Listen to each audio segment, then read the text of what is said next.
Hi there, microeconomics students.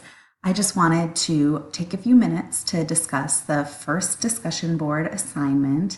This is one of the discussions that students struggle most with, and I want to get you off to a really good start in this course. So I just want to talk about a couple things that get missed often and just help point you in the right direction. So first of all, it's really good that you're here and you see the link to this resource. There's a lot of other resources that I urge you to consider in addition to your textbook, because you always want to start out assignments by making sure you understand the microeconomics definitions of the topics that you're discussing. If you just do a Google search for opportunity cost, you can find a whole host of other things that might be used in other disciplines or that just misunderstand the topic, and I see that a lot. So I want you to be really careful and to just stick with your text and resources I provide when you're first trying to understand the concepts. So opportunity cost is a big one. That's why I have a couple extra resources for you on this one.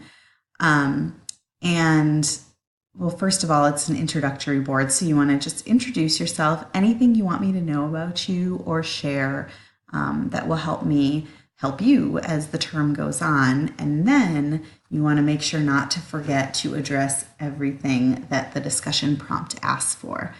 The first being describe the opportunity cost of attending a four-year college, assuming a full-time schedule, living on campus. So the most common mistake people do right off the bat is just telling me, oh, tuition, room and board. Great, those are direct costs. And that's certainly something to consider. But opportunity cost incorporates much more than that. Your textbook describes it as the highest valued alternative, foregone to choose an activity.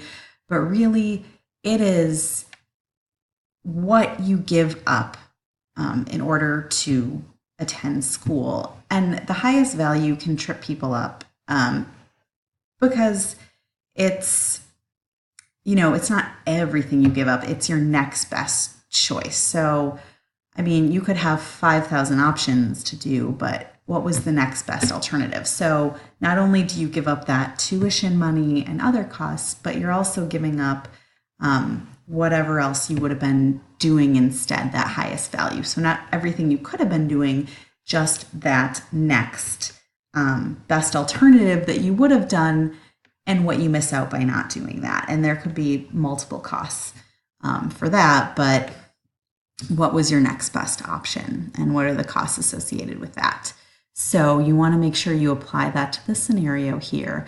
And then given these opportunity costs, the next part of that, why do people choose a four-year college experience? And that you certainly can pull in some of your own experience, even though you're not taking the traditional full-time traditional campus schedule. I'm sure you have a reason for being here and pursuing your degree. And then maybe some other things that people benefit from a traditional campus.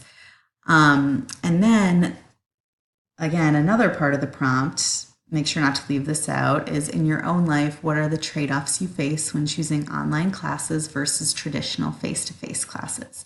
And we're talking about trade-offs here, not just benefits. People tell all the time about how great it is for their schedule that they can go to school online, and that's true, and it's a fantastic option that's available now. But that's not what this question is asking for. What do you feel like you are giving up by not sitting in a traditional classroom getting face-to-face instruction? So don't worry about hurting my feelings. It's just the online experience is different and you make trade-offs, and that's what you are to talk about in the second half of your post.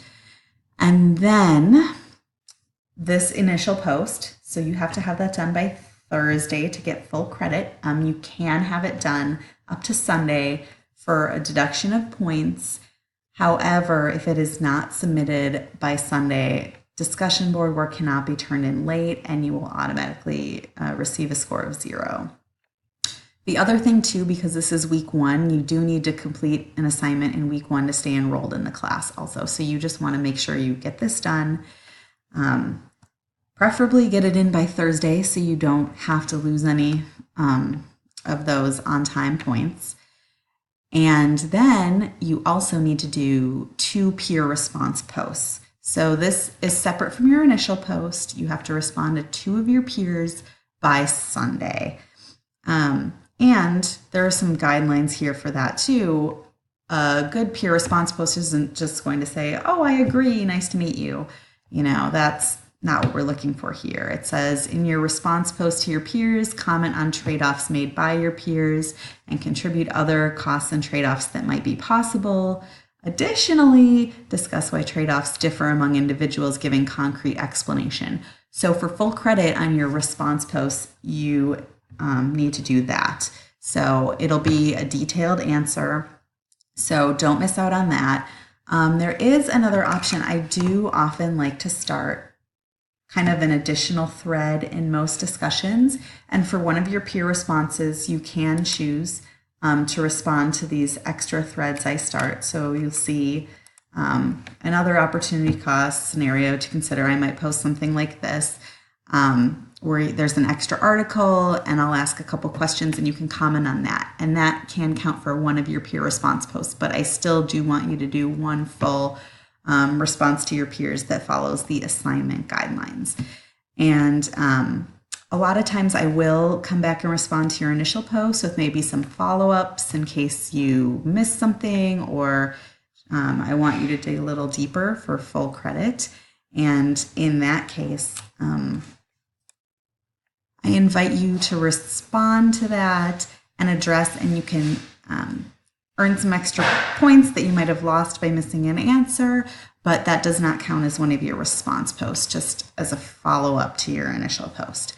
So those are just some common things people miss. Good luck on the first discussion. Check your resources, use your text, and as always, reach out to me via email if you have any further questions that I can help you with. Thanks.